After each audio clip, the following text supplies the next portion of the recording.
I'm so sick at the twisted power here. And we give them the power and the authority to say anything to anyone. And as long as they're saying it on the floor or in an official job, no one can say anything about it. But that's only the beginning of this problem. Here she is talking to Elliot Abrams, and she's driving to a point about Venezuela. I want you to listen to Representative Omar. Mr. Adams, in 1991, you pleaded guilty to 2 counts of withholding information from Congress regarding your involvement in the Iran-Contra affair. We have to stop. The Iran-Contra affair?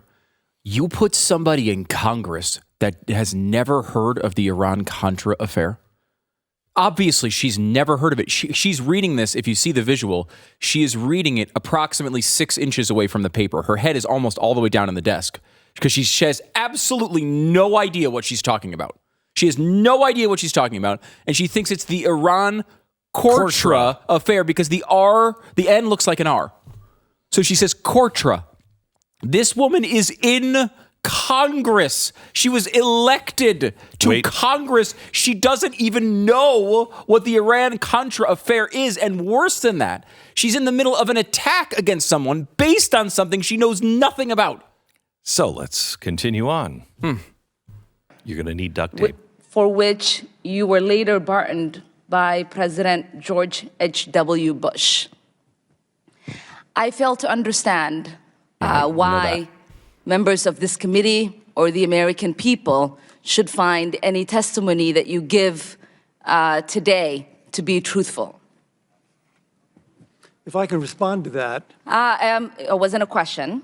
That was not a question.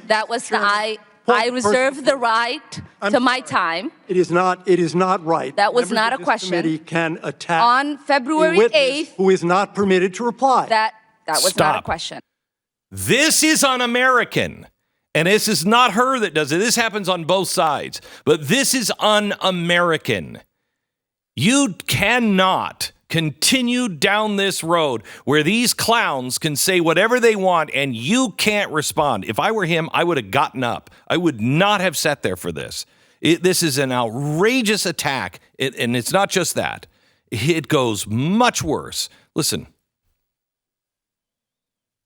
In that hearing, you dismissed as communist propaganda report about the massacre of El Mozote, in which more than 800 civilians, including children as young as 2 years old, were brutally murdered by U.S.-trained troops.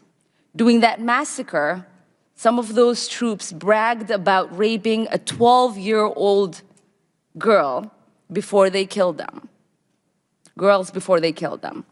You later said that the U.S. policy in El Salvador was a fabulous achievement. Yes or no? Do you still think so? From the day that President Duarte was elected in a free election to this day, El Salvador has been a democracy. That's a fabulous achievement. Yes or no? Do you think that massacre was a fabulous achievement that happened under our watch? That is a ridiculous question, and yes or no? No. I will take that as a yes. I am not going to respond to that kind of person. Stop. Do you think the massacre it's a yes or no question? No, I don't. I'll take that as a yes. Excuse me?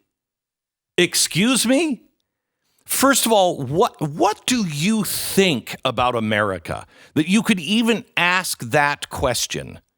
There isn't a single American that likes the idea that a massacre happened and we were somehow or another at all involved. America does not like the idea and will go after any troop, and we should, and put them in Leavenworth for the rest of their life if they're killing, maiming, raping people. They are there to protect people. If anyone in our service is there, I can guarantee you it would be 99.9% of the population that would say, yeah, they should rot in Leavenworth. Of course. The only reason why it might be lower is because they would think people like this will take and twist it, and now you're held for war crimes for something that you were asked to do. You're right. I mean, well, war in liberation. War is ugly. However, rape of 12-year-olds is never involved in it. There's never part of a policy, at least of the United States, that exists for that. Never.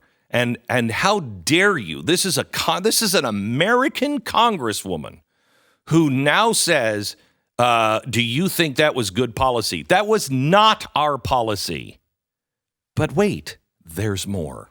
Listen to the rest. Yes or no, would you support an armed faction within Venezuela that engages in war crimes, crimes against humanity or genocide, if you believe they were serving U.S. interest, as you did in Guatemala, El Salvador, and Nicaragua? I am not going to respond to that question. I'm sorry. I don't think this entire line of questioning is meant to be real questions, and so I will not reply. Good for you. Whether under your watch, a genocide will take place, and you will look the other way because American interests were being upheld, is a fair question. Because the American people want to know that anytime we engage a country, that we think about what our actions could be. You are lecturing. You really? We believe our values are being furthered. That is my question. Will you make sure that human rights are not violated and that we uphold international and human rights? I suppose there is a question in there, and the answer is that the entire thrust of American policy in Venezuela is to support the Venezuelan people's effort to restore democracy to their country. That's our policy. I don't think anybody disputes that. The question I had for you is that does the interest of the United States include protecting human rights and include protecting people against genocide? That is always the position of the United States. Thank you. You are not going to get a serious person to take a serious job in this country if that's who you put in Congress. That is the most insulting thing I've ever heard. Now, there are bad guys, in Congress. There are bad guys in government. There are bad guys in the public sphere. But if you really, truly believe that American interests come above genocide in a country where we are in. Laughable. It's laughable, especially how dare you as a Muslim, say those things while we have been fighting and freeing slaves that Muslims have taken because they started a deadly caliphate because we tried to free people.